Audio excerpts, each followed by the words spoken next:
CBSE class 10th, ठीक है, जो ओसवाल सैम्पल पेपर है, ठीक है, उसका हम सोल्यूशन कर रहे थे, पार्ट बी पे आ गए हैं और सारे क्वेश्चन के क्रेडिट ओसवाल को जाता है। बहुत ही अच्छी बुक है, आप अपने बेस्ट प्रिपरेशन के लिए इसको ज़रूर बाय कर सकते हैं।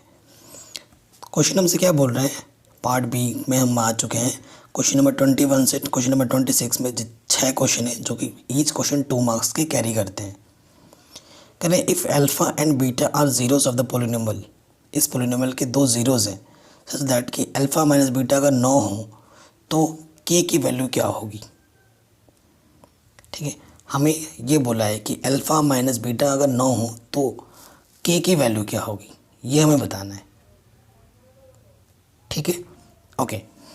सो इस क्वेश्चन को बड़ा शानदार क्वेश्चन कहूँगा मैं। ये आपके नॉलेज को टेस्ट करता है कि आप चीज़ों को कितना सीख रहे हैं या कितना रट रहे हैं, वो आपको इस क्वेश्चन से पता लग जाएगा।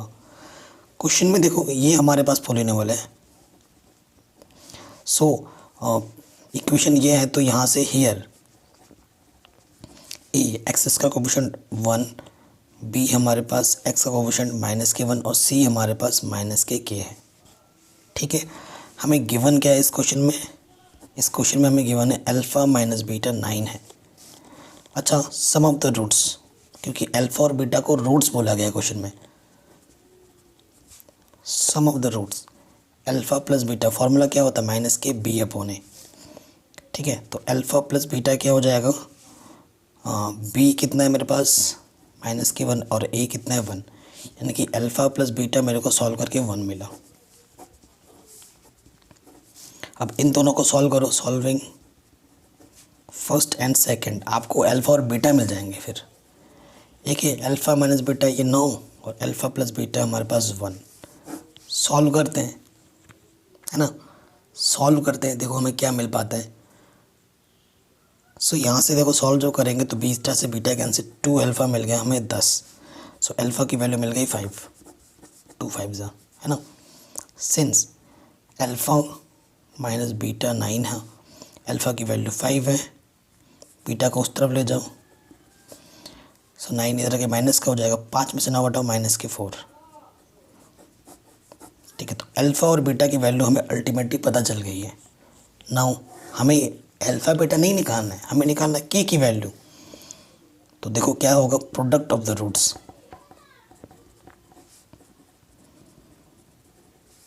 Product of the roots formula क्या होता है, C/A, यानी कि अल्फ़ा इंटू बीटा C/A। अब अल्फ़ा और बीटा आपको यहाँ हेल्प करेंगे, न्यूमेरिकल वैल्यू देगा ना वो आपको। अल्फ़ा 5 है, बीटा -4 है, सी हमारे पास क्वेश्चन में माइनस का के है और ए हमारे पास +k1 है। तो 5 को 20, -k, माइनस से माइनस कैंसिल। सो के की वैल्यू क्या आ गई 20।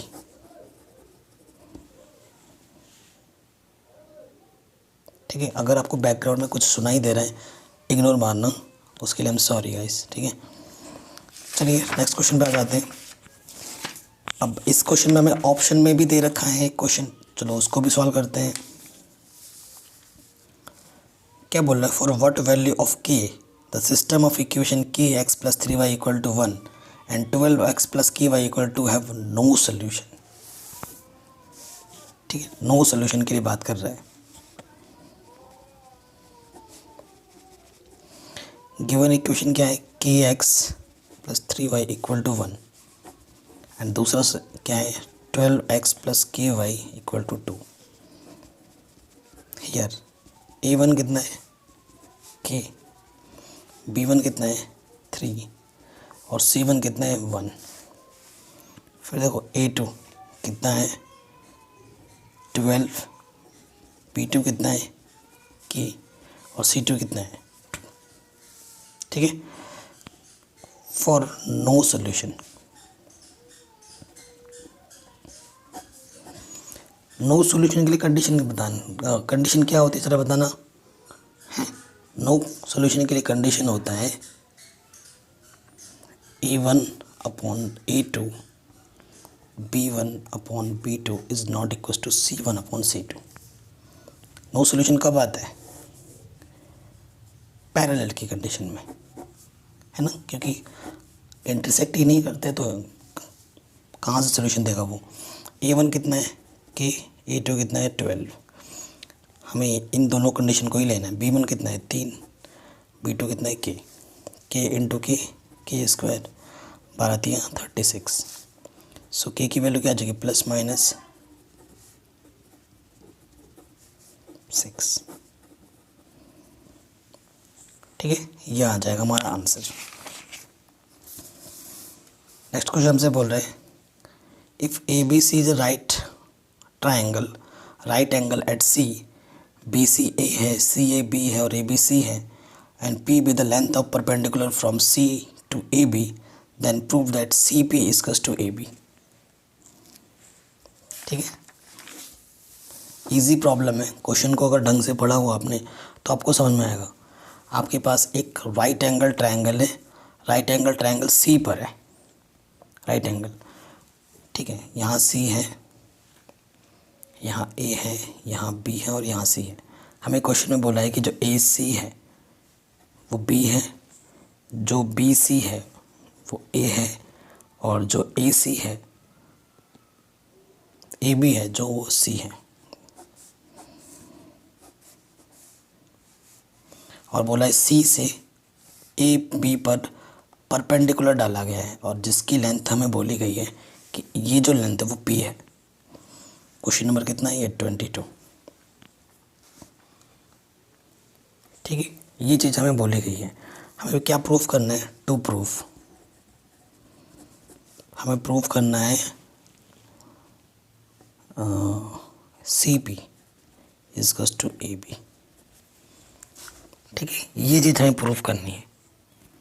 तो C और P कहाँ दिख रहे हैं? C ये है, P ये है, ये परपेंडिकुलर है तो यहाँ राइट एंगल बनेगा, है ना। तो आपको पता है एरिया ऑफ ट्रायंगल क्या होता है? 1/2 बेस इंटू हाइट होता है ना। ये फॉर्मूला कहाँ लगाते हैं? राइट एंगल ट्रायंगल में एरिया फाइंड करने के लिए। सिंस जो एरिया है ट्रायंगल ABC का 1/2, बेस कितना है हमारा C, हाइट कितनी है हमारी P। ठीक है, तो यहाँ से CP आ गया। ठीक है, CP आ चुका है। अब A और B कब मिलेगा? ये A है, बेस इसका A मान लेते हैं, परपेंडिकुलर हाइट कितनी है? B है। Also area triangle ABC 1/2, base हमारे पास A है और परपेंडिकुलर हाइट हमारी B है। ये भी एरिया ट्रायंगल ABC है, ये भी ट्रायंगल ABC का एरिया है।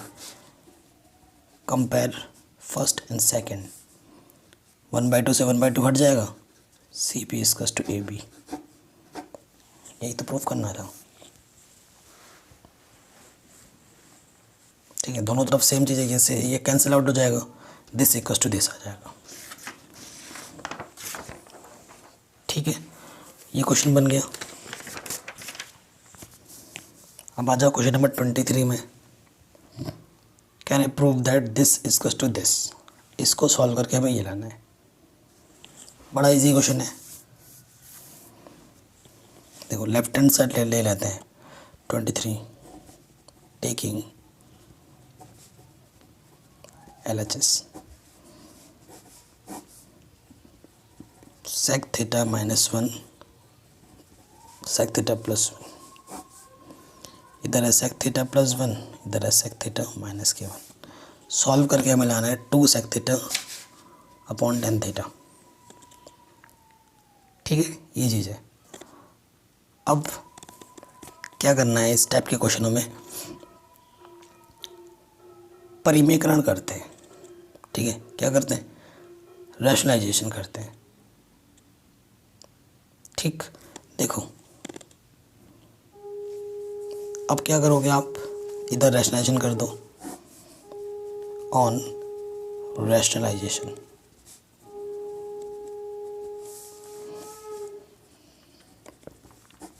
क्योंकि सेम चीज़ है, बस प्लस माइनस है, तो रैशनलाइजेशन करना आपको आता ही है। अपोजिट साइन से नीचे से ऊपर नीचे मल्टीप्लाई करते हैं।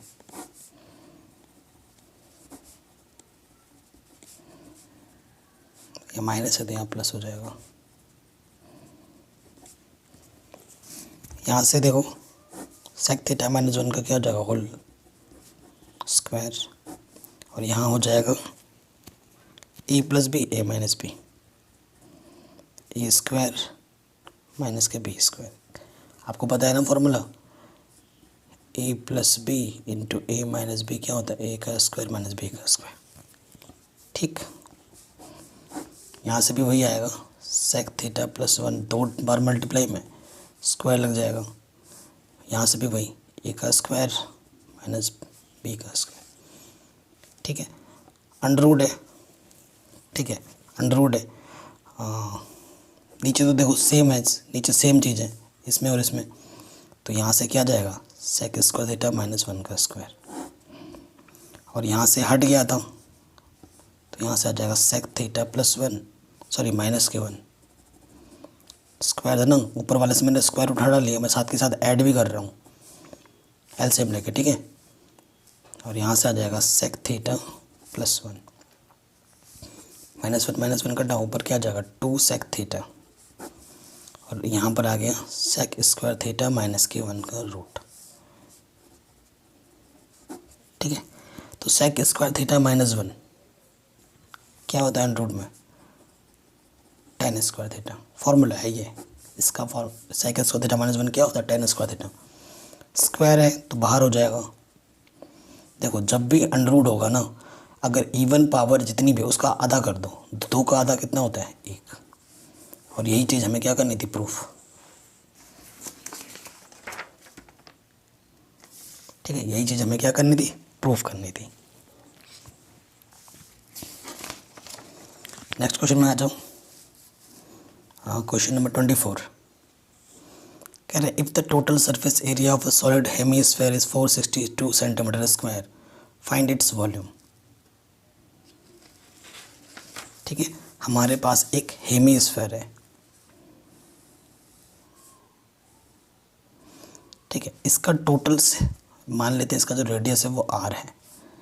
जब तक रेडियस नहीं पता चलेगा इसका वॉल्यूम नहीं निकाल सकते हम। ठीक है, since total surface area of hemisphere, formula कितना होता है 3 pi R square. So 3 pi R square किसके इक्वल दे रखा है, 462, पाई की वैल्यू 2/7 और आर स्क्वायर। ठीक है, अब 462 ये डिवाइड में इधर आके मल्टीप्लाई में हो गया, ये डिवाइड में आ जाएगा आर स्क्वायर। तो 22 से कटेगा, 22 दूनी 44, 22 से कम 22, 3 सत्ते 7 और 7 का जोड़ा बचा, तो स्क्वायर रूट निकालोगे तो आर की वैल्यू कितनी आ जाएगी 7। रेडियस हमें मिल चुका है, अब हमें क्या निकालना है, volume. Now its volume. Volume क्या होता है 2/3 पाई आर क्यूब, पाई की वैल्यू 2/7 और रेडियस हमारे पास 7 आया था, 7 × 7 × 7 क्यूब है, 7 से 7 कटा। ठीक है, अब ऊपर ऊपर मल्टीप्लाई कर दो, 22 दूनी 44, 49/3, 44 को 49 से अब मल्टीप्लाई करोगे तो आपको मिलेगा 2156। इसको 3 से डिवाइड कर दोगे तो आपको आंसर मिलेगा 718.67 सेंटीमीटर क्यूब। ठीक है, आराम से बन गया। चलिए नेक्स्ट क्वेश्चन में आ जाते हैं। कह रहे a solid metallic cuboid of dimension this is melted and recast into solid cubes of edges 2 meter. Find the number of cubes so formed. ठीक है, कह रहे हमारे पास ना एक, इसके ऑप्शन में दे रखा है क्वेश्चन, हमारे पास एक क्यूबॉइड था बड़ा, उसको पिघलाकर हमने बहुत सारे क्यूब बनाए हैं। सॉरी क्या बनाए, क्यूब्स, ये थोड़ी ना, सॉरी क्यूब्स बनाए, छोटे छोटे क्यूब्स बनाए हैं। सो मान लेते हैं हमने कितने क्यूब्स बनाए, let n cubes be made it. हम मान लेते हैं कि n क्यूब्स बनाए, यानी कि देखो इसी को पिघला कर ये बनाया गया है इतने सारे, तो n क्यूब्स का जो वॉल्यूम होगा वो इसके वॉल्यूम के इक्वल होगा। और इसका जो डायमेंशन दे रखा है, लेंथ हमें दे रखी है क्वेश्चन में 9, क्यूबॉइड के लिए बात हो रही है, ठीक है। ब्रेथ हमें दे रखा है 8 और h हमें दे रखा है 2। ये देखो dimension 9 8 2, length into breadth into height, ठीक है। और जो हमारे पास क्यूब है ना, क्यूब का जो साइड हमें दे रखा है, क्योंकि क्यूब में लेंथ ब्रेथ हाइट तीनों इक्वल होती है, तो साइड को हम ए बोलते हैं, वो हमें दे रखा है 2 मीटर,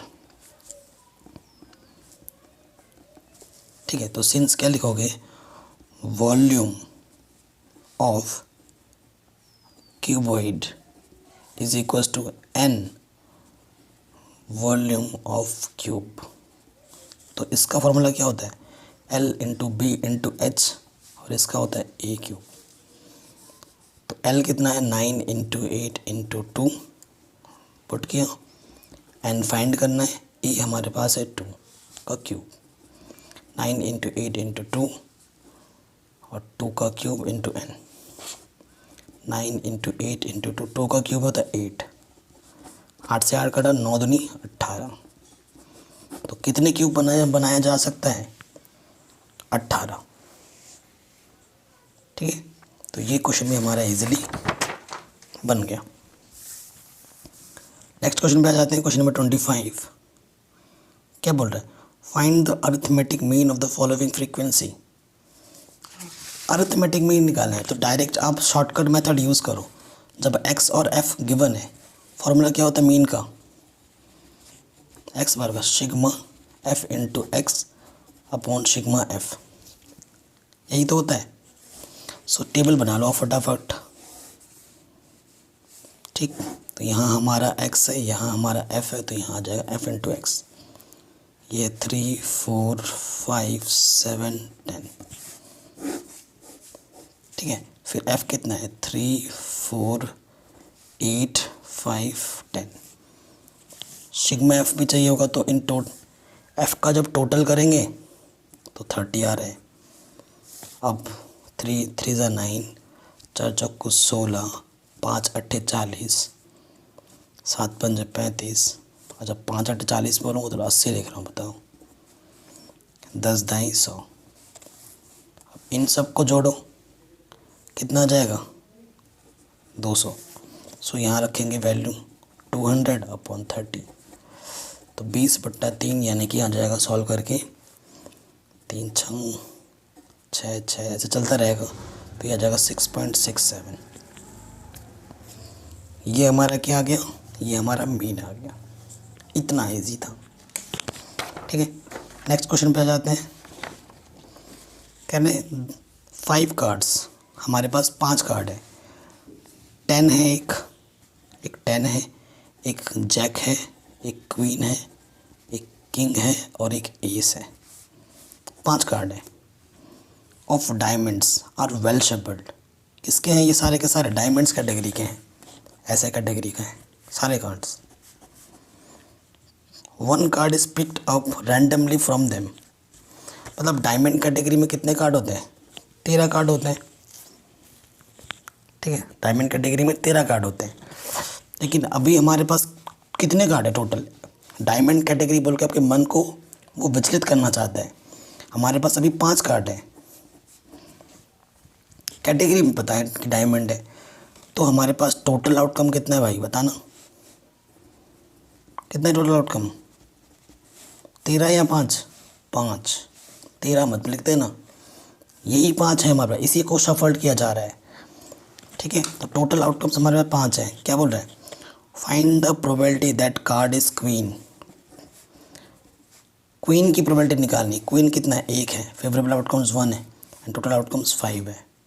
ये फॉर्मूला क्या होता है, favourable upon total. So answer पहले का क्या होगा, 1/4। If queen is put aside, ये क्वीन आपने निकाल के ना साइड में रख दी है, तो असाइड करने के बाद आपके पास कितने कार्ड बचे, 10 बचेगा, ठीक है। जैक बचेगा, किंग बचेगा और एस बचेगा, यानी कि सेकंड केस में आपके पास टोटल आउटकम कितना है, 1 2 3 4, ठीक है। फिर हमसे क्या बोला, then find the probability that the second card is an ace. आपको अब क्या निकालना है, एस निकालना है। तो प्रोबेबिलिटी क्या होगी एस निकालने की, favourable outcomes 1, total outcomes 4। Answer